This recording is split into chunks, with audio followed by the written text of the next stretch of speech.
എല്ലാവർക്കും മഴവിൽ മീഡിയയിലേക്ക് സ്വാഗതം. ആദ്യമായിട്ടാണ് നമ്മുടെ ചാനൽ കാണുന്നതെങ്കിൽ സബ്സ്ക്രൈബ് ചെയ്യാൻ മറക്കല്ലേ. ഒരു ഞെട്ടിക്കുന്ന ഫോട്ടോയുമായിട്ട് രഞ്ജിനി വന്നിരിക്കുകയാണ്.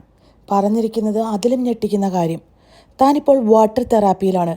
7 ദിവസമായിട്ട് വെള്ളം മാത്രം കുടിച്ചാണ് ജീവിക്കുന്നത്.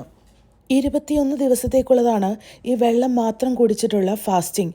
പെട്ടെന്ന് മെലിയാൻ വേണ്ടിയാണ് ഇങ്ങനെ ചെയ്യുന്നതെന്നും രഞ്ജിനി ഹരിദാസ് പറയുന്നുണ്ട്. 3ാമത്തെ ആഴ്ചയിൽ ഫ്രൂട്ട്സും അതുപോലെ ലൈറ്റായിട്ടുള്ള ആഹാരവും കഴിച്ചു തുടങ്ങും. ഇതൊക്കെ കേട്ടിട്ട് ഇപ്പോൾ പ്രേക്ഷകരാണ് ഞെട്ടിയിരിക്കുന്നത്. എങ്ങനെയാണ് 21 ദിവസം വെള്ളം മാത്രം കുടിച്ച് ജീവിക്കുന്നത്? ഇത് ഭയങ്കര ഡേഞ്ചറാണ് എന്ന രീതിയിൽ പോകുന്നു പ്രേക്ഷകരുടെ പ്രതികരണങ്ങൾ. ഒരു ദിവസം പോലും തനിക്ക് ഇങ്ങനെ നിൽക്കാൻ പറ്റില്ല എന്നാണ് തുടങ്ങിയപ്പോൾ താൻ വിചാരിച്ചിരുന്നതെന്നും രഞ്ജിനി പറയുന്നു. എന്നാൽ ഇതിന് നല്ല ഗുണങ്ങളുണ്ടെന്നും ഇത് തനിക്ക് ഒരുപാട് മാറ്റങ്ങൾ തൻ്റെ ശരീരത്തിൽ ഉണ്ടാക്കി തരുന്നുണ്ടെന്നും രഞ്ജിനി പറയുന്നു. എന്നാൽ ഇത്